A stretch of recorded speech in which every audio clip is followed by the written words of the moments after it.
Everybody, welcome back. We do another review, of course, Dynamite 305 from, why am I forgetting? From the company Dynamite. I have a lot to say about this comic. I wasn't sure if I, wanted to do a review about this series. I still love the covers, by the way, by Arthur Soydam. Um, I'm gonna explain you a little bit thing. When you think of characters like and continuity and characterization, for instance, Superman. If you think of Superman, you think of great guy. He's for justice, and he's helping people. He has a great personality. He's for hope. People look up to him. He's a general nice guy. When you think of Wonder Woman, she is caring, loving, is for peace. She can and will kill you if you are a threat, but she doesn't want to kill you. She wants to save you if that's possible, even though she can, and will sacrifice her own life. For instance, Peter Parker Spider-Man, he's an every guy. He's every man, just like you and me, except for the powers. How he's there to help the little guys. That is consistency. Those are characters that you grow to love and like. But when to come with these characters, oh man, I mean, in this comic, I don't know if I. Okay, what I'm trying to say, I'm going to dive in. I'm going to explain to you. So this is Dynamite number 3, and this is basically Marvel Zombies or DC Deceased for Dynamite. So is that resolution okay? Yes. So we have Project Superpowers. They are turned into zombies, and then we have Thunderbolt here, and he's gonna, battling them something.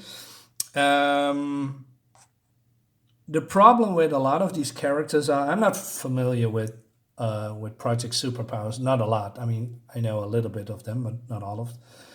And also, no, I don't know Thunderbolt. What I do know, and what I think I know, is that they are not supposed to be comedy characters, funny characters. Okay, so they are driving, and the driver is talking with his girlfriend on the phone while shooting at zombies, right? And then we have Miss Fury, who is an elderly woman, probably somewhere in the 80s, 90s. I'm just making that up, but she's old. And then she is, helping as well. And then she says the most. She talks like Twitter. Up your star, Charles Darwin. Miss Fury, savory of morons. Miss Fury, arch enemy of the natural selection. And then she's jumping down, killing one of these people. And then she says, "Oh, that's smart. Who knew?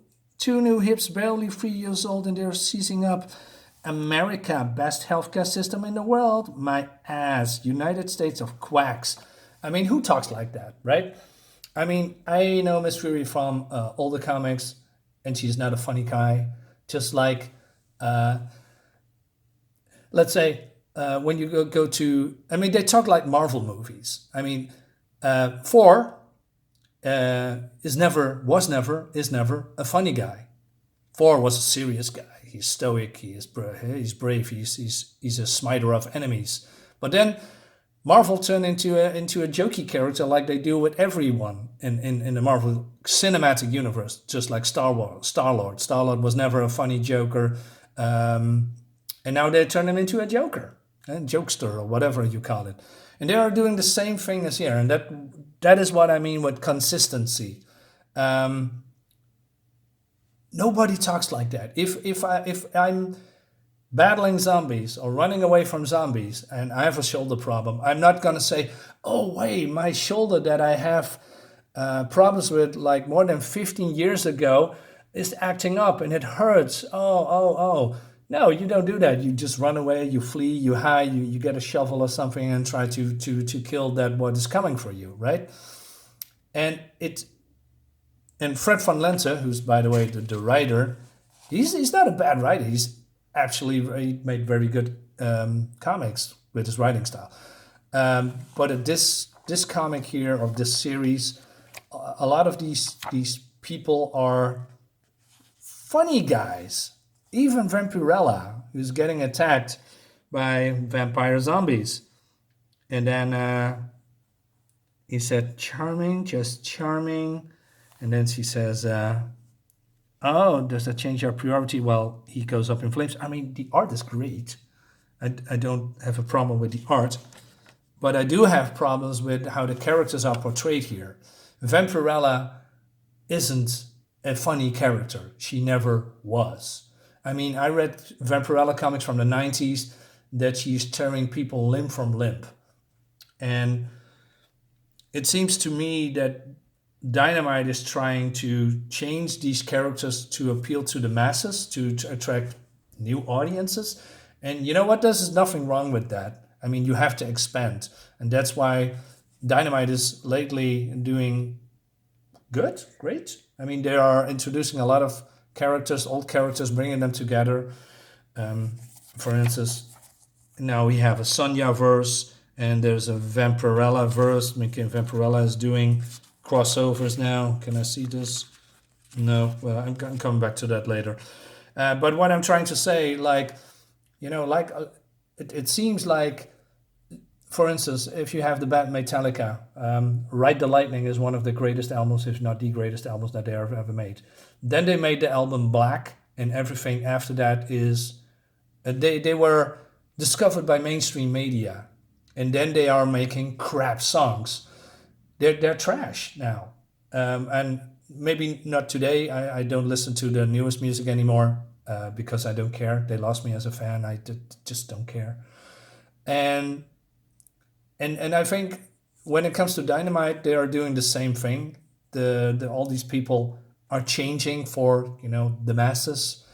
I don't like that at all, because I grew up with Vampirella and with Red Sonja and etc.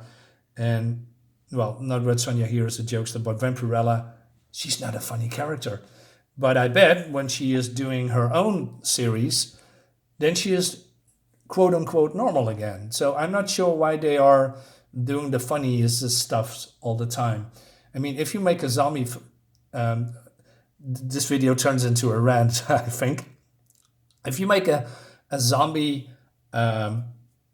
comic, I don't want to see funny stuff. I don't mind jokes, but I don't mind, you know, people talking like Twitter. Because nobody talks like that. And there's many more examples here. So we see the button here. If you know a little bit of the backstory of who this is, then you know who he belongs to. Because he says, I'm trying to find a certain chosen one. I know him when I see him. Well, spoiler, it's Evil Ernie. And I mean, this character's all this, you know, from the 90s, maybe earlier, I'm not entirely sure. It's not a big surprise. So, and then she is here on Mars, on Barsoom. And the problem, and also maybe, well, it's not really a problem. We are skipping from planet to scene to scene. And I have some problems with the art as well. Although I like the art, I don't like this. This is a double spread splash page. And then we have great looking ape monsters, 4 arms. But I don't like this. You know, it doesn't look good. It just looks rushed. And then also the... So Sonya says, hey, apparently killing these things does not seem to an option. Then she stabs them in certain areas of the arm, slowing them down. And then she's meeting with Vampirella. What I don't get is, why do you say you can't kill them? I mean, you didn't even try. You're just here swinging. I mean, if you have a sword and you put them in the face or in the brain, they are dead. So why you say you cannot kill them? And apparently these are zombie gorillas. I don't see any zombie-ish things on these gorillas except that they have red glowing eyes. So red glowing eyes is now zombie? I don't know. I mean, if you are getting bitten and you are a zombie, then you have red glowing eyes and blood out of your mouth. But where are your decaying limbs? Where are the wounds on your body? Except for a couple of blood spatters. I don't know, man. It seems lazy. But here we see Vampirella. She escaped and she is now smoldering. Another thing that I like is the colors. I love the soft color scheme. It's cool. It looks really nice. And well, the story progresses that she says, "Hey, we need to go back to Earth." And then there's a ship landing. Deja Forest is coming out. She's here, and oh yeah, talking about funsy jokesies. Here we go. This guy, the driver of Thunderbolt, still talking with his wife on the phone. No, babe, you don't know to come out. No, I don't know how when I coming home. And it goes on and on and on and on. It's oh God, this is not funny. So it seems that I forgot who this character is, but the virus wants to spread. So he's a flyer. He goes around places around the world, probably infecting people, killing people. And Thunderbolt says, "You know what? We need to get out of here. We need to go to a safe place, and we have to stop these people because the virus wants to spread as much as possible." And now suddenly, all these jokey characters acting serious again. There's no consistency when it comes to their personalities. I'm not going to spoil everything, but the art looks great. There is some good writing here, but it's not really worth it in my opinion. A lot of covers. Yeah. Okay, last scene. Is this worth a buy? No. I'm going. No, not at all. It's too bad. I mean, zombies with Dienamite characters, great. But like I said, the writing is from cutesy pie humor to very serious in one book. I can no. This doesn't work for me. Well, anyway, this is my review of Dienamite.